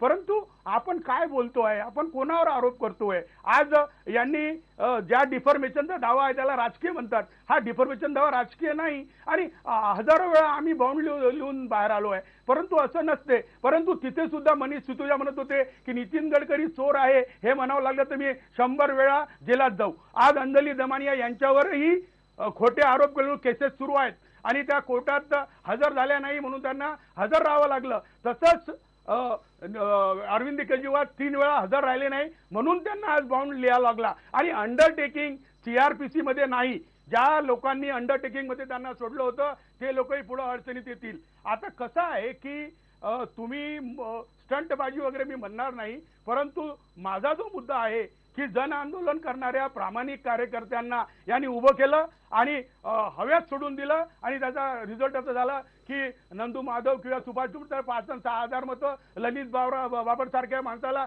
8-10 हजार मतं, वारे साहेबांना 20,000 मतं. हे काय आहे? आणि तुम्ही काय केलं आणि तुमचं काय होतं? सगळा नंगानाच यांनी केला आणि त्याचा परिणाम या प्रामाणिक कार्यकर्त्यांना बरोबर आहे. झाला. किशोर तिवारी आपण अंजली दमानियांकडून उत्तर देऊया. अंजली दमानिया, गंभीर आरोप आहेत. तुम्हाला महाराष्ट्र कळला नाही, चांगले कार्यकर्ते आणि प्रामाणिक कार्यकर्ते तुमच्याकडे आहेत, पण नेतृत्वाच्या अपरिपक्वतेमुळे हे सगळं घडलंय. उत्तर द्या. नाही, त्याच्या आधी तुमच्याही प्रश्नांची उत्तरं देते. तुम्ही म्हणालात की यांना नेतृत्व येत नाही, यांनी राजीनामा द्यायला हवा होता. वागळे काय अधिकाराने तुम्ही मला सांगताय? हे तुम्हाला म्हणायचं तुम्ही बोला. आता यांनी बेछूट आरोप केले की माझ्यावर केसेस चालू आहेत, मी गेले नाही. एक केस सांगा माझ्यावर कुठल्या कोर्टात चालली आहे आणि ते तुम्हाला बेछूट नाही. वागळे मला काय चाललंय ना आज खरंच काही कळत नाहीये. तुम्हाला मी जेव्हा ऑफ दी एअर गेले तेव्हा मी तुम्हाला बोलताना ऐकलं, मला इतकं वाईट वाटलं वागळे की हे काय आहे म्हणजे प्रश्न विचारण्याचा मला अंजली दमानिया तुम्हाला विचारायचं आहे की एक प्रश्न मी तुम्हाला विचारतो. खर्डा नावाच्या गावामध्ये दलित मुलाचा खून झाला, बरोबर आहे? महाराष्ट्रातल्या सर्व राजकीय पक्षांचे नेते तिथे जाऊन त्या कुटुंबाच्या सांत्वनासाठी गेले. तुम्ही गेलात का? आम आदमी पक्षाचा एक तरी कार्यकर्ता, एक तरी नेता तिथे गेला का? तुम्ही सगळे तेव्हा होतात अमेठीमध्ये. सुभाष लोमटे औरंगाबादहून तिथे पोहोचले होते आणि हे तुम्हाला दिसलं नसेल कदाचित, पण नसेल. आमचे कार्यकर्ते साधे आहेत, छोटे आहेत, पण ते गेले होते तिथे. तुम्ही त्याची दखल घेतली नसेल, हरकत नाही. तुम्ही आता म्हणाला तुमचं नेतृत्व आहे काय? त्यांचं डिपॉझिट जप्त झालं. अहो झालं तर झालं, काय करू त्याच्यात? माझे गेलं ठीक आहे. तुम्ही मला सांगा, सुभाष वारे वाईट होते, नंदू माधव वाईट होते, आमचे जेवढे मीरा सन्याल वाईट होत्या, मेधा पाटकर वाईट होत्या, त्यांनाही 76,000 मतं मिळाली. ऐकून घ्या अंजली दमानिया, तुमच्या पक्षाचे कार्यकर्ते, तुमची ही समस्या आहे. तुमच्या पक्षाचे कार्यकर्ते वाईट होते, ते अप्रामाणिक होते असं कोणी म्हटलेलं नाही. उलट चांगले होते उमेदवार, पण तुम्ही नेतृत्व द्यायला कमी पडलात. तुम्ही त्यांना साधन सामग्री पुरवली नाहीत. तुम्ही म्हणजे तुम्ही जे कोणी आहात हा पक्ष चालवतात. माझं अंजली दमानियाशी काहीच भांडण नाही. जसं राहुल गांधी, पृथ्वीराज चव्हाण यांनी आम्ही प्रश्न विचारतो तसेच तुम्हाला विचारतो. आणि तुमच्या पक्षाचे एक नेते अजित सावंत इथे आहेत, तेच हा आरोप करतायत. हवे होते नाही करू देत. मी तर म्हणते की तुम्ही असे आरोप, खरंच आहे ना, प्रश्न असे विचारायला हवे होते. आज जितक्या तुम्ही ज्या तीव्रतेने मला अंजली दमानिया, तुम्ही राजकारणात नव्हतात ना, आता मला बोलावं लागतंय. तुम्ही राजकारणात नव्हतात तेव्हापासून हे प्रश्न मी विचारतोय. सिंचन घोटाळ्यात तुम्ही नाही काढलात बाहेर, काय बोलताय तुम्ही? अंजली दमानिया, हा जो तुमचा उद्दामपणा आहे हा अत्यंत आक्षेप आहे. अजित सावंत म्हणजे तुम्ही त्यांना प्रश्न विचारायला हवे होते तसं मलाच सांगताय. अहो, या राज्यातली सगळ्यात महत्वाची जी भ्रष्टाचाराची प्रकरण आहे ती IBN लोकमतच्या व्यासपीठावरून आम्ही काढलेली आहेत. तुम्ही काय बोलताय? तुम्हाला काय वाटतं, आम आदमी पक्षाने काढली आहेत का ती? मगाशी मी तेच म्हटलं, तेव्हा तुम्ही मला त्यावरही म्हणालात की आम्ही काढली नाहीत, आम्ही नुसती दाखवली. नितीन गडकरींचं प्रकरण काढलं नाही असं मी म्हणालो. तुम्ही गडबड करता अंजली दमानिया, हाच तर तुमचा प्रॉब्लेम आहे. अजित सावंत काय चाललंय तुमच्या पक्षामध्ये? तुमच्या पक्षाच्या नेत्या, ज्या वरिष्ठ नेत्या असं स्वतःला म्हणवतात, त्या अशा वागतायत, प्रश्नांची उत्तरं देत नाहीयेत आणि टेलिव्हिजनवर येऊन अशा पद्धतीने बोलतायत, पत्रकारांना दोषी ठरवतायत. तुम्ही त्यांना प्रश्न विचारले पाहिजे होते. काय चाललंय तुमच्या पक्षामध्ये? नाही, कुठेतरी या सगळ्या परिस्थितीचा आढावा निखिलजी नक्कीच घेतला पाहिजे. आणि मला असं वाटतं की जिथे काही चुका झाल्या असतील त्या सुधारल्या, चुका निश्चितच झालेल्या आहेत. कारण हे जे आपण म्हणजे अंजली ताई म्हणाल्या तसं, तुम्ही म्हणताय तसं, ही सगळी फार टॉवरिंग पर्सनॅलिटीज मी म्हणतो त्यांना. कारण त्यांचं अख्खं आयुष्य चळवळींमध्ये गेलं, आंदोलनांमध्ये गेलं, लोकांचे गरिबांचे प्रश्न त्यांनी मांडले, आणि असे असून सुद्धा त्यांना मिळालेली जे मतदान आहे ते अत्यंत मर्यादित आहे. हे का झालं याचा विचार आणि नको व्हायला? याचा विचार निश्चितपणे व्हायला पाहिजे. एक तर पहिली गोष्ट म्हणजे उमेदवाऱ्या दिल्या कशा गेल्या, हा सामान्य कार्यकर्त्यांना पडलेला प्रश्न आहे. की आम्ही काय ठरवलं होतं की आम्ही अशा प्रकारे चर्चा करणार आहोत, कार्यकर्त्यांची मतं आजमावून घेणार आहोत, डिस्ट्रिक्ट कमिट्यांची घेणार आहोत, आणि मग तसं खरोखर झालं का? आणि तसं खरोखर झालं असेल तर मग कार्यकर्ते त्यांनी काम करण्यामध्ये कमी पडले का? आता मी आपल्याला रत्नागिरीचं उदाहरण देतो. रत्नागिरीमध्ये कर्नल गडकरी म्हणून एका गृहस्थांची उमेदवारी जाहीर झाली. 15-20 दिवस हे गृहस्थ फिरकले नाहीत, ते कुठे आहेत, काय आहेत, कार्यकर्त्यांना पत्ता नाही. आणि शेवटी कार्यकर्ते मुंबईला आले, मलाही भेटले, अनेकांना भेटले, आणि मग अभिजित हेगशेटे या एका चांगल्या कार्यकर्त्याचा आग्रह त्यांनी धरला. मला असं म्हणायचं नाही की अभिजित हेगशेटे जिंकले असते किंवा फार मोठं मतदान मिळालं असतं, परंतु 15-20 दिवस निव्वळ फुकट गेले. अशा प्रकारे एक शकील अहमद नावाचा कार्यकर्ता, याच्यावरती आज डिसिप्लिनरी ऍक्शन झालेली आहे. शकील अहमद हा धर्मनिरपेक्षतेच्या चळवळीमध्ये काम करणारा एक आघाडीचा कार्यकर्ता आहे. परंतु मला आठवतंय की त्याला तिकीट देताना आमच्या मंडळीने विचारलं, अरे हा कसं काय करणार, कसा दिसतो, कसा वागतो, कसा बोलतो, हा तिकडे सूट नाही होणार. अरे तो सामान्य माणसाचा प्रतिनिधी आहे. म्हणजे हा जो आमचा दृष्टिकोन आमचा बघण्याचा आहे, तुम्हाला असं वाटतं कुठेतरी काहीतरी नेतृत्वाचा दोष आहे? कुठेतरी काहीतरी अंजली चुकतंय. दमानिया, कृपया उत्तर द्या. बागडे, हा जो पूर्ण प्रोग्राम होता तो अजित सावंतांना बोलवून त्यांचे प्रश्न मला विचारण्याचा होता का दिल्लीत जे चाललंय तुम्ही मला प्रश्न विचारू नका अंजली दमानिया.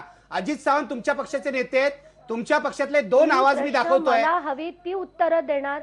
बागडे, तुम्हाला हवी ती जे उत्तरं नाही विचारायचं देता येणार. तुम्ही मी जे विचारा. प्रश्न विचारले त्याची उत्तरं द्यावी लागतील. नाही मग नाही, मग तुम्हाला या चर्चेमध्ये कसं सहभागी होता येईल? मी तुम्हाला हवं ते बोलू देणार नाही. का नाही? मग तुमच्यावर तुम्ही तुमच्या काढून पक्षाचे टाका. नेते मी आरोप जाणार नाही, करतायत. तुम्ही काढून टाका. नाही, तुम्ही तुमच्या काढून पक्षाचे टाका. नेते काढायचं आरोप असेल मी करतायत. जाणार असं काय करता तुम्ही?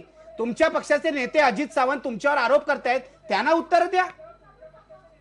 तुम्हाला मी ते उत्तर देते. शकील अहमद नावाचे जे आमचे कार्यकर्ते आहेत, जे स्टेट एक्झिक्युटिव्ह मेंबर आहेत, त्यांनी मी राजीनामा देतो असं लिहिलं आणि ते 193 लोकांना त्यांनी ती मेल पाठवली. आता स्टेट एक्झिक्युटिव्हच्या कुठल्याही व्यक्तीने राजीनामा द्यायचा असला तर तो स्टेट एक्झिक्युटिव्हला द्यायचा असतो, पूर्ण जगाला नसतो द्यायचा. आणि हे मुद्दाम केलं गेलं म्हणून त्यांच्यावर कारवाई केली गेली. ट्रान्सपरन्सीचा त्याच्यात आपला दावा कारवाई कसला आहे केली तर चूक की आहे. आमच्या पक्षात जेवढी ट्रान्सपरन्सी आहे तेवढी कुठेच नाही. नाही, मला बागड्यांच्या प्रश्नाचं उत्तर एवढंच द्यायचंय की हे जे स्टेट एक्झिक्युटिव्ह मध्ये जे दिलं गेलं, जे मागितलं गेलं, त्याची मी उत्तर दिलं की स्टेट एक्झिक्युटिव्ह मधला एखादा व्यक्ती जर राजीनामा द्यायचा असेल तर तो कोणाला देणार? लोकांना देणार. मला अंजली 193 दमानिया एक लोकांना. विचारायचंय तुम्हाला. अजित सावंत यांच्या प्रश्नाची तुम्हाला उत्तर द्यायची नाहीत, पण तुमच्या पक्षात 2 गट पडलेले स्पष्टपणे दिसत आहेत. कार्यकर्ते नाराज नाही, आहेत. तुम्ही पराभवाची जबाबदारी एक घेणार सेकंड. आहात का? तुम्ही पराभवाची जबाबदारी स्वीकारणार आहात का? मी का स्वीकारू? जे कोणी माझ्या तुम्ही- परीने जेवढं झालं, 21 ठिकाणी मला जायचं होतं. मी हेच राहुल 21 गांधी आणि ठिकाणी सोनिया गांधी म्हणतायत. पूर्ण महाराष्ट्र फिरून आले. हेच राहुल पण गांधी आणि मला सोनिया सांगा, गांधी मी म्हणतायत. मेधाताईंच्या इथे मी एकदा गेले नाही, 4 वेळा गेले, पण मेधाताईंसारख्या व्यक्तीला माझ्या जाण्याने फरक पडेल? तुम्हाला असं ठीक आहे, वाटत नाही तुम्ही काहीतरी म्हणता एवढी चुकलंय? मोठी लाट तुम्हाला होती, तुम्हाला लाट असं होती. वाटत नाही काहीतरी चुकलंय तुमच्या पक्षाचं?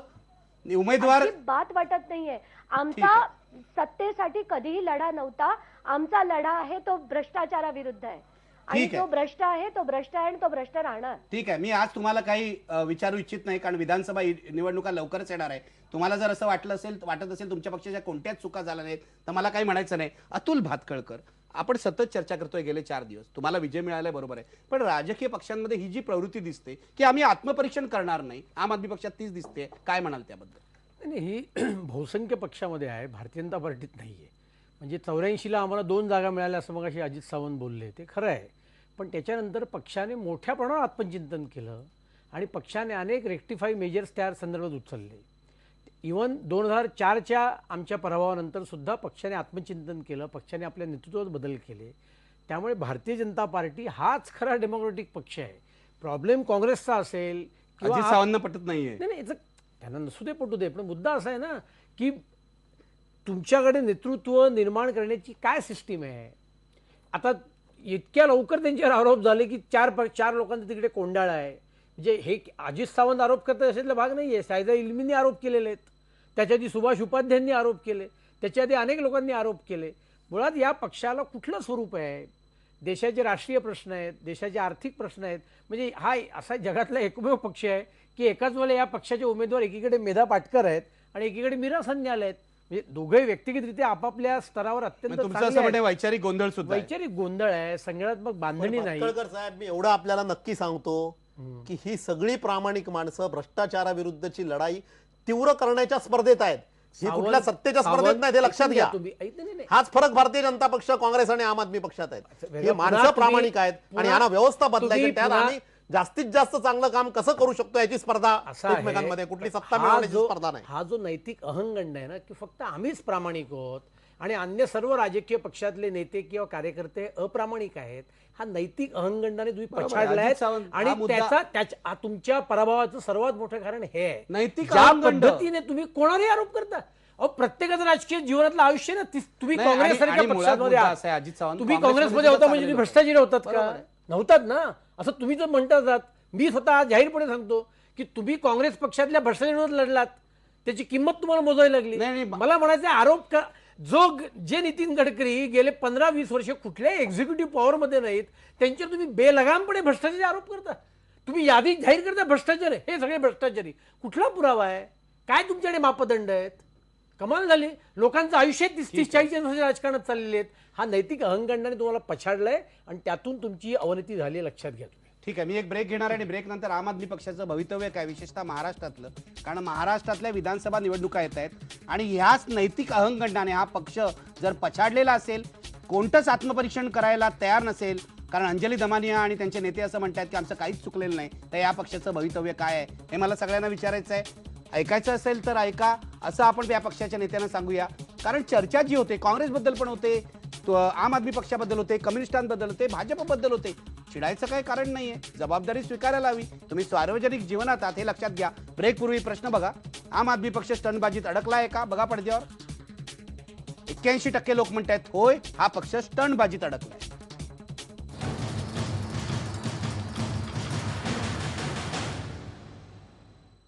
मला हा जो वाद आहे तो शेवटच्या सेगमेंटमध्ये संपवायचा आहे. आणि हा पक्ष जो आहे, ज्यामध्ये चांगले लोक आहेत, ज्या पक्षाचा हेतू चांगला आहे, परंतु या पक्षाने जर पुढे टिकायचं असेल किंवा वाढायचं असेल तर नेमकं काय केलं पाहिजे हे आपल्या सगळ्या पाहुण्यांना विचारायचं आहे. मी सुरुवात करतोय गिरीश कुलकर्णी तुमच्यापासून.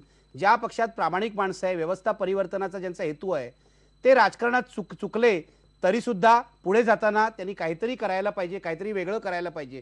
काय वेगळं सुचवाल तुम्ही या पक्षासाठी, या पक्षाने टिकून राहायचं असेल तर? मला असं वाटतं सर्वप्रथम काय तर एकतर संयम शिकला पाहिजे. म्हणजे इतर दोन्ही ज्येष्ठ जे पक्ष आहेत त्यांच्यावरती टीका करताना सुद्धा त्यांच्याकडनं हा गुण घेतलाच पाहिजे की त्यांच्याकडे खूप संयम आहे. ते त्यांचा पराभव छान पचवू शकतात. ते संयमाने त्या पराभवाला सामोरे जातात. हे वारंवार दोन्ही पक्षांनी करून दाखवलेलं आहे. आता काय आहे की त्यांना वेळोवेळी एक सत्ता मिळाली आहे आणि त्या सत्तेमुळे पॉवर करप्ट असं जे आमचे म्हणजे असं जे तत्व आहे त्याच्यानुसार काही बुवा त्यांच्यामध्ये भ्रष्टाचार गेलाय आणि राजकीय संस्कृतीच एकंदरीत ग्रासून जाते की काय त्या भ्रष्टाचारांनी, अशी भीती वाटते आहे. आणि म्हणून काही चांगली माणसं समाजातली अत्यंत निरलस वृत्तीची आणि प्रामाणिक ही आम आदमी पक्षाच्या रूपाने उभी राहिली, असं माझं आम आदमीचं आकलन आहे. आता त्यामुळे आम्ही सगळी तुमच्या वरती आशा आकांक्षा लावून राहिलो, कारण आम्हाला दोन्ही ह्या मोठ्या राजकीय पक्षांबद्दल पण सहानुभूती आहे. पण त्यांच्यामध्ये जर काही दुष्प्रवृत्ती असतील तर त्या तुमच्या मिशानी निघून जातील अशी आमची एक भाबडी आशा. आता हे असं सगळं तुम्ही ओझं खांद्यावर घेऊन निघालात आणि मग नंतर वाटेतल्या प्रवासात तुमचाही मार्ग तोच झाला की तुम्हाला जी काही थोडी पॉवर मिळाली, सत्ता मिळाली, त्यांनी तुमचाही मार्ग बदलून लगेचच तुम्ही तिकडे पलीकडे उडी मारलीत आणि ज्या दुष्प्रवृत्ती म्हणून तुम्ही मांडत होतात त्याच्याच मागे तुम्ही चाललात. तर ह्याचं अनेक ज्येष्ठ लोक आहेत तुमच्याकडे बरोबर. आणि जसं मेधाताई म्हणाल्या होत्या की आमची घाई झाली, आता तुम्हाला सॉरी म्हणावं लागतंय आणि सॉरी सभा वगैरे असं तुम्ही काहीतरी एकदम, म्हणजे मला त्याचं एक असं छान आकलन होतंय की फेसबुकवर कसं असतं की ती सगळी व्हर्च्युअल रियालिटी असते आणि मग तिथे पटकन काहीतरी रिॲक्ट करून टाकता येतं, शिव्या देता येतात, व्हॉटेवर काही लिहिता येतं, त्याचं उत्तरदायित्व काही घ्यावं लागत नाही. तसलं राजकारण नको करायला आपनी, अशी माझी तळमळीची इच्छा आहे. कारण जसं तिवारी म्हणाले ते फार महत्वाचं सल बोलले की अशी अनेक माणसं आहेत की जी मुख्य राजकीय धारेत नाहीत परंतु समाजामध्ये काम करतायत आणि त्याचबरोबरीने संघासारखी संस्था ही सुद्धा समाजामध्ये तळागाळामध्ये अनेक काम करते. तर भारत देशामध्ये अनेक लोक वेगवेगळ्या विचारधारा घेऊन काम करतायत हो आणि त्याचा आम आदमी माणसाला म्हणजे माझ्यासारख्या माणसाला आकलन पुरेसं आहे. आता सुदैवाने माध्यमांच्या मुळे आम्हाला तर जास्तीच कळतंय आणि ह्या अशा चर्चा पाहिल्यानंतर आम्हाला जे संदेश घ्यायचे ते आम्ही घेतच असतो. त्यामुळे मला असं वाटतं की राजकीय संवादाची जी परिभाषा महात्मा गांधींचं आपण नाव घेतो किंवा सत्य म्हणून बाहेर काढण्यासाठी म्हणून आपण इथे आलो आहोत, तर ती परिभाषा काय असावी याचं थोडं चिंतन करायला लागेल. आणि मग मोठा संयम ठेवून म्हणजे ज्या पद्धतीने आपण कालच बोललो की मोदींनी सत्ता मिळता क्षणी त्यांची भाषा बदलली आणि ते म्हणाले की आता ते मागचं गेलं, आता जबाबदारीने मला वागलं पाहिजे. हा जो एक सेन्स आहे तो आपणही घ्यायला पाहिजे. जे चांगलं म्हणून ते आहे ते चांगलं घेतलं पाहिजे. आणि जसं भातखळकर साहेब म्हणाले ते मला अतिशय योग्य वाटतं की आम्हीच तेवढे नैतिक सगळे शहाणे आणि आम्हीच फक्त प्रामाणिक असं म्हणायचं कारण नाही. अनेक लोक चांगली आणि प्रामाणिक आहेत, ती वेगवेगळ्या विचारधारांची आहेत. आणि भारतीय लोकशाहीचं हे मला असं वाटतं फार व्यवच्छेदक आणि चांगलं लक्षण आहे. आणि सगळ्यात ओव्हर अँड अबाउट दॅट वेगवेगळ्या पक्षात चांगली करुणा असलेली की जी भारताचं व्यवच्छेदक लक्षण आहे, अशा करुणेची माणसं सुद्धा आहेत. आणि त्यामुळे त्यांच्यावर विश्वास ठेवायला हवा. त्यांची एकंदरीत मोरल बैठक पक्की कशी होईल म्हणजे आम आदमी पक्षाच्या काही गोष्टींमुळे भारतीय जनता पक्षातल्या काही लोकांना ताकद मिळाली असेल त्यांच्या अस्तित्वाबद्दल, किंवा काँग्रेसमधल्या काही लोकांना ताकद मिळाली असेल म्हणजे भातखळकर सरांसारख्या माणसांना त्यांना बरं वाटलं असेल की अरे वा अशा आपलं सुद्धा काही भविष्य आहे, प्रामाणिक माणसांचं सुद्धा भविष्य आहे या देशामध्ये, याचा एक विश्वास तर असा या पद्धतीचा एक आदान प्रदानाचा निखळ संवादाचा आणि काय म्हणतात त्याला चर्चेचा विवाद हा शब्द जो आहे तो चांगल्या वादविवादाचा असा हा प्रकार व्हावा. ही राजकीय व्यासपीठ त्यांनी सजून जावं रादर दॅन फक्त म्हणजे काय होतं की संभ्रम निर्माण केला जातो सामान्य माणसासाठी. कारण प्रत्येकच माणूस उत्तम ओरेटरी स्किल असल्यामुळे त्याची बाजू मांडतो, पुरावे बिरावे काही पुढे येत नाहीत. बरं, माध्यमांसाठी एक ठराविक वेळ असतो त्याच्यामध्ये त्यांना ते दाखवायचं असतं. त्यामुळे माध्यमांना सत्य माहिती असतं, राजकीय लोकांना सत्य माहिती असतं. सत्य कोणाला माहित नसतं, आमच्यासारख्या लोकांना.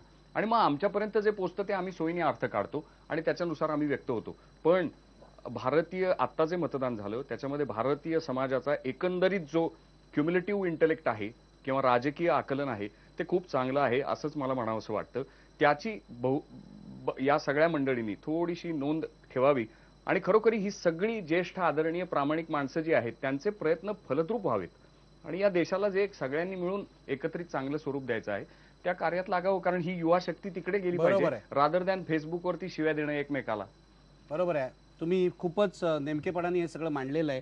किशोर तिवारी, तुम्हाला काहीतरी म्हणायचं आहे, काय सांगाल आम आदमी पक्षाला? नाही निखिलजी, आम आदमीपेक्षा आम आदमीलाच बोलावं लागेल. कारण असं झालं की भाजपला अपेक्षेपेक्षा जास्त यश मिळालं आहे आणि अमर्याद यश मिळाल्यामुळे जन आंदोलन करणाऱ्या आणि तुमच्यासारख्या कार्यकर्त्यांची जबाबदारी खूप वाढली आहे आणि माझी वाढली आहे. महाराष्ट्रात शेतकऱ्यांचे प्रश्न फार गंभीर आहे. मोदीजींनी किंवा उद्धवजी ठाकरेंनी खूप आश्वासनं दिली आहेत.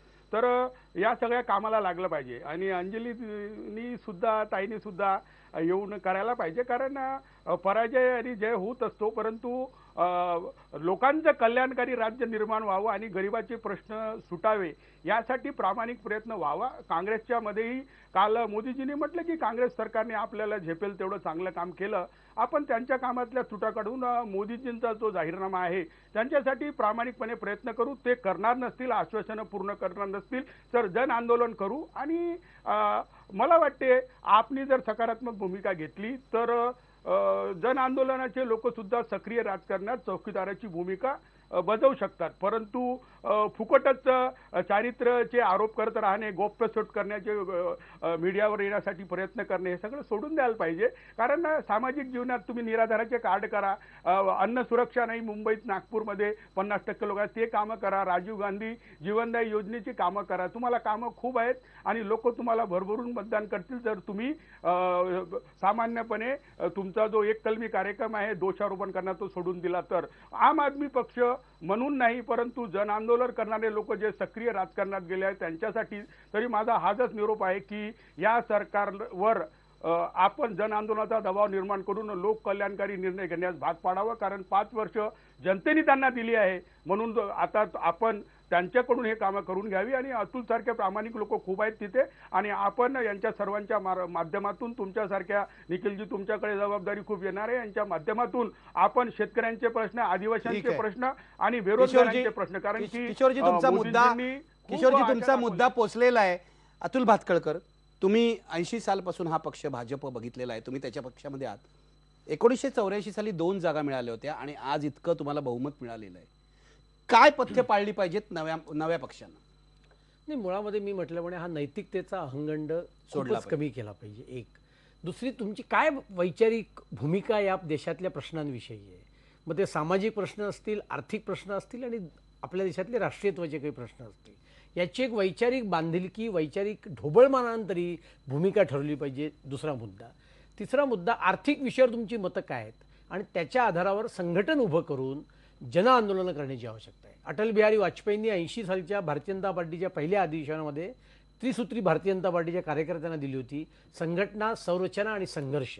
अशी काहीतरी त्यांनी कार्यक्रमाची रचना केली पाहिजे. पण केवळ ड्रामेबाजी करून आणि एका व्यक्तीच्या भोवती पक्ष फिरून अशातून काही साधणार नाही, हे तुम्हाला मी सांगू इच्छितो. जयदेव डोळे, तुम्ही काय सांगाल आम आदमी पक्षाला?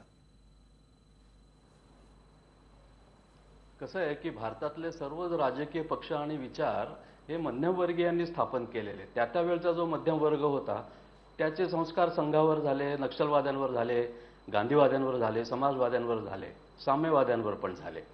आताचा आम आदमी पक्ष हा नव्या शतकातल्या, नव्या सहस्त्रकातल्या पहिल्या दशकातल्या उत्तरार्धामध्ये स्थापन झालेला आहे. उघड आहे, आजचा जो मध्यम वर्ग आहे तो अत्यंत सुशिक्षित आहे, तो मीडिया सॅव्ही आहे, तो अस्थिर आहे, तो असुरक्षित आहे. त्याच्यामुळे त्या मध्यमवर्गीयांचे सर्व गुणविशेष या आम आदमी पक्षामध्ये आपल्याला दिसत आहेत. म्हणूनच पटकन प्रसिद्धी, पटकन रिॲक्ट होणं, गिरीश कुलकर्णी म्हणताय तसं संयम नसणं, या सगळ्या गोष्टी नव्या शतकातल्या मध्यमवर्गानं या आम आदमी पार्टीच्या निमित्तानं दाखवून दिलेल्या आहेत. फक्त आता काळजी अशी घेतली पाहिजे की गांधी आणि गांधींना मारणारे हे एकत्र बसू शकत नाहीत. निदान तेवढं तरी त्या मध्यमवर्गीयांना कळतं. त्याच्यामुळे त्यांनी एकदा गांधी जर स्वीकारलाय तर तो गांधी स्वीकारला पाहिजे शेवटपर्यंत, आणि गांधीचा नीट अभ्यास करायला पाहिजे, राजकारणाचा अभ्यास करायला पाहिजे. एकदम 2 निवडणुका समोर आल्या आणि त्या निवडणुकांमध्ये हे सगळं लागतं म्हणून लगेच तयारीला लागले. त्याच्यामुळे सगळं गळून पडलं. संघटन हवं, राजकीय विचार हवा, धोरणं हवी, तत्व हवी. कार्यक्रम पुष्कळ झाले कारण इव्हेंट मॅनेजमेंट सारखे हे कार्यक्रम झाले.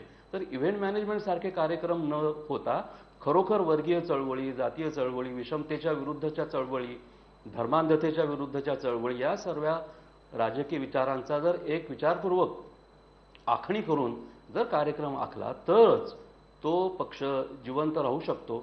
फक्त तो आजच्या मध्यमवर्गीय तरुणांना, शहरी तरुणांना कितपत रुचेल हा मला प्रश्न वाटतो. पण जर जे जुने कार्यकर्ते आहेत, मेधासारखे, रंगाराचुरेसारखे, सुभाष लोमटेसारखे, ते पुढे आले तर या पक्षाला नक्कीच भवितव्य चांगलं आहे आणि ते असावं. कारण आपण इतके दिवस म्हणतच होतो कोणी चांगला पर्याय दिसत नाहीये, आणि चांगला पर्याय दिसत असताना त्याच्यावर इतकं जोरात तुटून पडणं मला काही योग्य वाटत नाही. त्याच्यामुळे संधी द्यावी, स्पेस द्यावी, आणि मग जर ते हरले, चुकले तर मग त्यांना जनताच बाजूला करेल.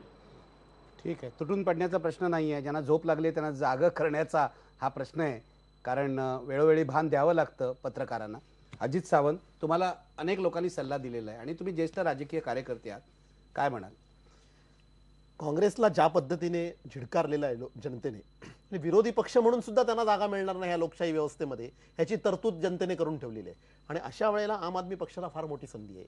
निदान म्हणजे सत्तेवर येणं हा भाग दूर, पण सत्तेवर असणाऱ्यांवरती अंकुश ठेवण्यासाठी आम आदमी पक्ष हा येणाऱ्या काळामध्ये प्रभावी कामगिरी करू शकणार आहे. आणि ती संधी जी आहे ती मला असं वाटतं की एक महाराष्ट्रातल्या कार्यकर्त्यांसाठी अतिशय सुवर्ण संधी आहे.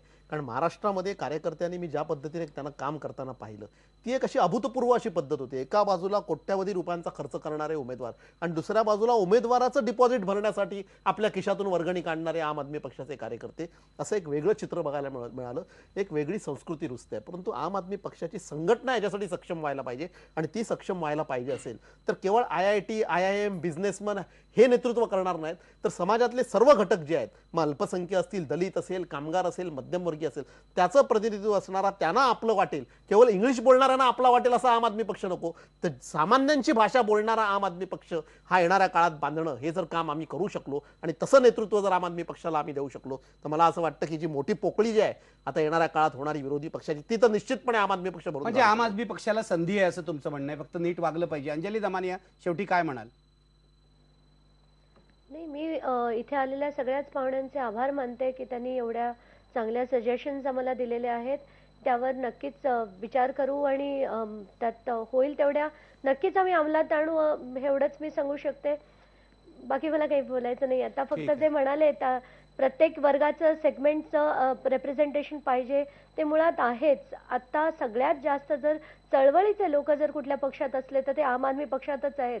याची मला काही खरं तर आठवण करून द्यायची गरज नाहीये, पण विषय निघाला म्हणून सांगते की या प्रत्येक सेगमेंट मधले अगदी एक साधा आम आदमी आहे आणि त्यात मीरा संध्यालाही आहे आणि मेधा पाटकर आहे, हेही आपणच बोललात, त्याबद्दल मी आपले धन्यवाद मानते. अगदी शेवटी पुन्हा एकदा प्रश्न पहा, आम आदमी पक्ष स्टंटबाजीत अडकला आहे का? बघा पडद्यावर 82% लोक म्हणतात होय, आम आदमी पक्ष स्टंटबाजीत अडकलाय.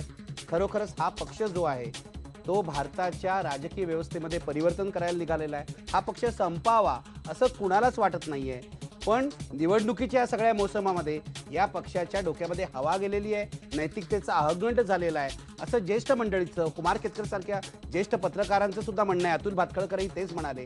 हा अहंकार त्यांना दूर करावा लागेल, पक्ष यंत्रणा बांधावी लागेल आणि स्वतःतले प्रामाणिक जे कार्यकर्ते आहेत त्यांना महत्त्व द्यावं लागेल, तरच हा पक्ष वाढेल आणि टिकून राहील. धन्यवाद. पहा फक्त IBN.